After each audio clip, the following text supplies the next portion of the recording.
بسم اللہ الرحمن الرحیم۔ السلام علیکم ورحمۃ اللہ وبرکاتہ۔ ترجمہ قرآن مجید کا سلسلہ آگے بڑھاتے ہوئے آج ہم سورہ نساء کی آیت نمبر 25 سے 33 تک کا ترجمہ پڑھیں گے۔ آیت نمبر 25۔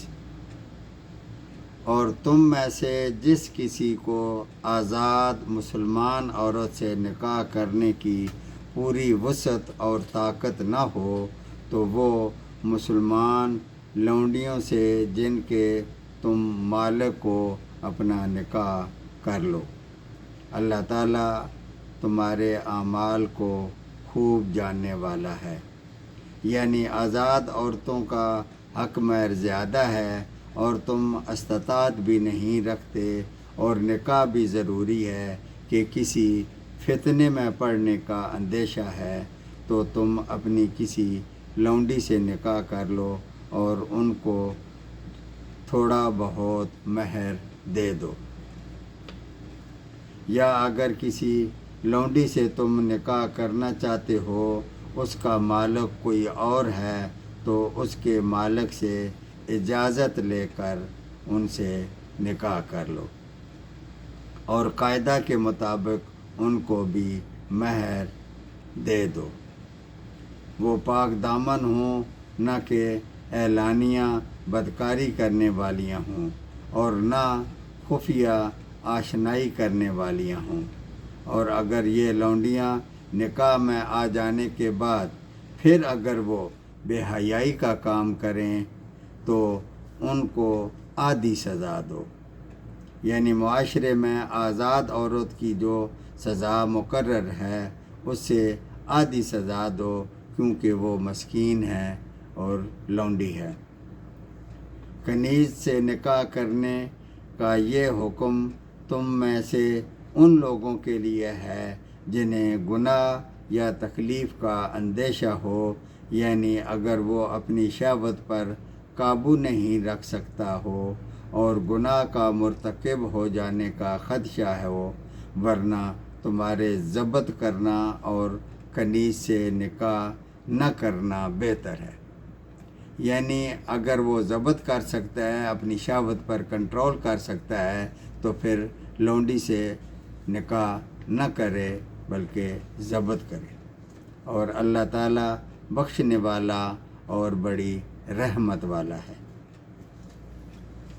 آیت نمبر 26۔ اللہ تعالیٰ چاہتا ہے کہ تمہارے لیے تمام چیزیں خوب کھول کر بیان کرے اور تمہیں تم سے پہلے کے نیک لوگوں کی راہ پر چلائے اور تمہاری توبہ قبول کرے، اور اللہ تعالیٰ جاننے والا حکمت والا ہے۔ آیت نمبر 27۔ اللہ تعالیٰ چاہتا ہے کہ تمہاری توبہ قبول کر لے، اور جو لوگ خواہشات کے پیروکار ہیں وہ چاہتے ہیں کہ تم غلط راستے پر بہت دور نکل جاؤ۔ آیت نمبر 28۔ اللہ تعالیٰ چاہتا ہے کہ تم سے تخفیف کر دے، یعنی آسانیاں پیدا کر دے، کیونکہ انسان بہت کمزور پیدا کیا گیا ہے۔ آیت نمبر 29۔ اے ایمان والو، آپس میں ایک دوسرے کا مال ناجائز طریقے سے مت کھاؤ، مگر یہ کہ خرید و فروخت میں تمہاری آپس کی رضامندی شامل ہو، اور آپس میں ایک دوسرے کو قتل نہ کرو، یقیناً اللہ تعالیٰ تم پر نہایت مہربان ہے۔ آیت نمبر 30۔ اور جو شخص یہ نافرمانیاں، سرکشی اور ظلم کرے گا تو عنقریب ہم اسے آگ میں داخل کریں گے، اور یہ اللہ پر بہت آسان ہے۔ آیت نمبر 31۔ اگر تم ان بڑے گناہوں سے بچتے رہو گے جن سے تم کو منع کیا گیا ہے تو ہم تمہارے چھوٹے گناہ دور کر دیں گے اور عزتوں اور بزرگی کی جگہ داخل کریں گے۔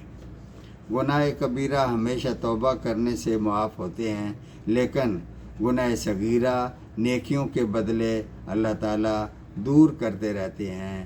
کسی کی تیمارداری کی تو نیکی ملی، ساتھ گناہ صغیرہ بھی دھل گئے، وغیرہ وغیرہ۔ آیت نمبر 32۔ اور اس چیز کی آرزو نہ کرو جس کے باعث اللہ تعالیٰ نے تم میں سے بعض کو بعض پر فضیلت یعنی بزرگی دی، یعنی ایک کالے رنگ والا اور ایک دوسرا گورے رنگ والا۔ اب کالے رنگ والا کڑتا رہے کہ مجھے کالا کیوں بنایا؟ ہو سکتا ہے کہ اللہ تعالیٰ نے کالے میں اور خوبیاں ایسی رکھی ہوں جو گورے میں نہ ہوں۔ اسی طرح چھوٹے قد والا کڑتا رہے کہ مجھے لمبے قد والا کیوں نہیں بنایا۔ اس سے بچنے کا فلسفہ یہ ہے کہ اس طرح دلوں میں نفرتیں پیدا ہوتی ہیں، حسد پیدا ہوتا ہے، اور ان نفسیاتی آرزوؤں سے بیماریاں پیدا ہوتی ہیں۔ عورت کفے افسوس ملتی رہے کہ ہمیں عورت کیوں بنایا۔ مردوں کو ان کے اعمال کا حصہ ملے گا جو انہوں نے کمایا، اور عورتوں کو ان کے اعمال کا حصہ ملے گا جو انہوں نے کمایا۔ حضرت فاطمہ رضی اللہ تعالی عنہا، حضرت ختیجہ رضی اللہ تعالی عنہا، حضرت عائشہ رضی اللہ تعالی عنہا تھیں تو عورتیں ہی، مگر بزرگی میں کتنے ہی مردوں سے سبقت لے گئیں۔ تم تو بس اللہ تعالیٰ سے اس کا فضل مانگو، یقیناً اللہ تعالیٰ ہر چیز کا جاننے والا ہے۔ آیت نمبر 33۔ اور ماں باپ یا قرابت دار جو چھوڑ کر مریں، اس کے وارث ہم نے ہر شخص کے مقرر کر دیے ہیں۔ منہ بولے بھائی اور منہ بولے بیٹے کا وراثت میں کوئی حصہ نہیں۔ ہاں، اپنی حیات میں اگر کوئی اپنے دوست منہ بولے بھائی یا منہ بولے بیٹے کو وراثت سے کچھ حصہ دے دے یا کوئی اور معاہدہ کیا ہو تو اسے ان کا حصہ دو۔ حقیقتاً اللہ تعالیٰ ہر چیز پر گواہ ہے۔ صدق اللہ العظیم۔